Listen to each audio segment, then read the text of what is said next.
Сәлем, құрметті оқушылар. Бүгінгі біздің өтетін тақырыбымыз дыбыс және дикцияға арналған жаттығулар.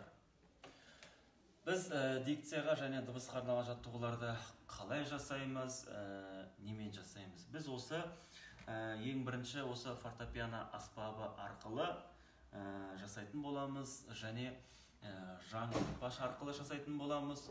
Сонымен қоса біз кітап оқу арқылы өзіміздің тіл мәдениетімізді дамыту арқылы кітаптар оқу арқылы дамытамыз. Енді жалпы адам баласы сөйлеу мәнері болсын, ән айту жағынан болсын, біздің әрбір сөзіміз, әрпіміз адамдарға, я болмаса тыңдармандарға біздің дауысымыз анық және дыбыстарымыз анық естілуі тиіс. Енді қарап отырсаңыздар, мысалы ән айту процесінде біздің ән айтып жатқан кездегі біздің сөзіміз тыңдарманға анық естілуі керек, яғни құлаққа жағымды болып естілуі керек. Мысалы көзімнің қарасы болса анық, я болмаса дикциясы дұрыс емес адамдар көзімнің қарасы деп айта салуы мүмкін. Сондықтан да ондай болмас үшін біз көзімнің қарасы деп қаны қағып, ыңғып, рығып, лығып, анық қылып айтуымыз тиіс. Енді біз жалпы бүгінгі біздің бірінші дайындығымыз ол осы фортепиано аспабы арқылы. Яғни біз қалай дайындаламыз? Ең бірінші при деген әріптер арқылы, дыбыстар арқылы біз осы фортепианоның көмегімен жасайтын боламыз. Ең бірінші ағайды мұқият тыңдап алыңыздар.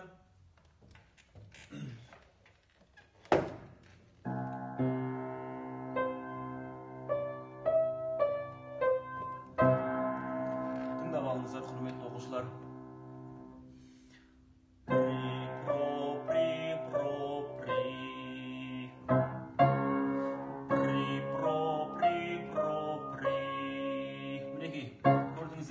Осы арқылы біз дыбысқа және дикцияға арналған жаттығуды жасайтын боламыз. Енді сіздер мұқият тыңдадыңыздар, ағайдың жасағанын көрдіңіздер, енді сіздер жасаңыздар. Басында оңай болу үшін, ыңғайлы болу үшін біз жай темппен бастаймыз. Кейін темпті күшейтеміз, яғни тезірек айтамыз деген сияқты. Дайындаламыз. Бірақ бұның бәрін біз диафрагмада, яғни демде айтамыз.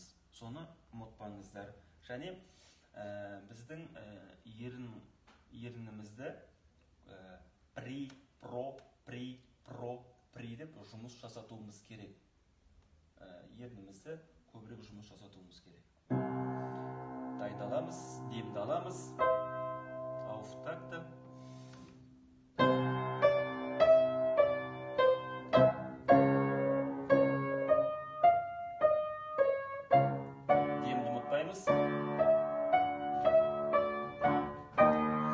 Ерінді көбірек жұмыс жасатамыз. Енді темпті кішкене қосамыз.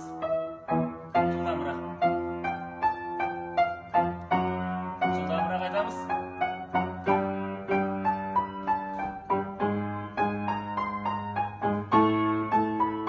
Бәрекелді. Демді ұмытпаймыз.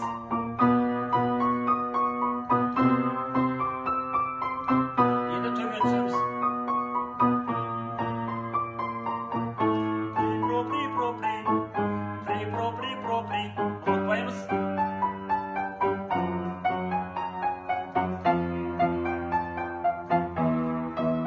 Енді темпті кішкене ақырындатамыз.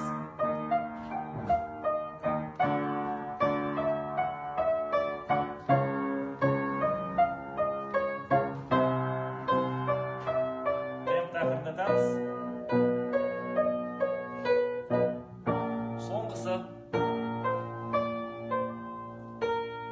Бірақ соңында созуды ұмытпаңыздар. Мінекей көрдіңіздер ме, ол бұл жаңағы дыбысқа және дикцияға арналған ең ыңғайлы және қолайлы және оңай жаттығулардың бірі. Енді біздің келесі жаттығуымыз ол әрине жаңылтпаш. Жаңылтпашты ең бірінші біз баяу түрде айтамыз, кейін тіліміз жаттыққаннан кейін біз тездетіп айтамыз. Мысалы, Лауралар, Құралайлар, Кларалар. Енді осыған кішкене біз темпті қосамыз. Лауралар, Құралайлар, Кларалар деген сияқты. Тағы да одан да тезірек қосуымыз мүмкін. Лауралар, Құралайлар, Кларалар. Лауралар, Құралайлар, Кларалар. Бірақ біз осы жаңылтпашта айтқан кезде біздің еріндеріміз жұмыс жасауымыз керек. Яғни, тағы да келесі бір жаттығуымыз ол біздің жаңағы ерініміз жұмыс жасау арқылы біз жаттығу жасаймыз. Ерінімізге, яғни тіл арқылы, тілдің көмегімен жаттығу жасаймыз. Ол қандай? Мұқият қараңыздар.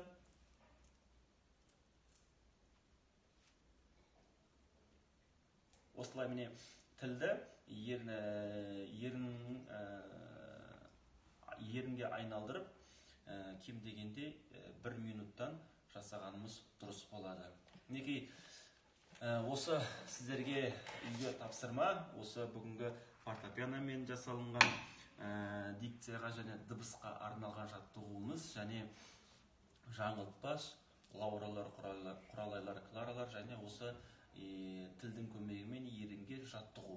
Осыны міндетті түрде үйде жасаңыздар және қайталаңыздар. Енді біздің бүгінгі сабағымыз осы болатын.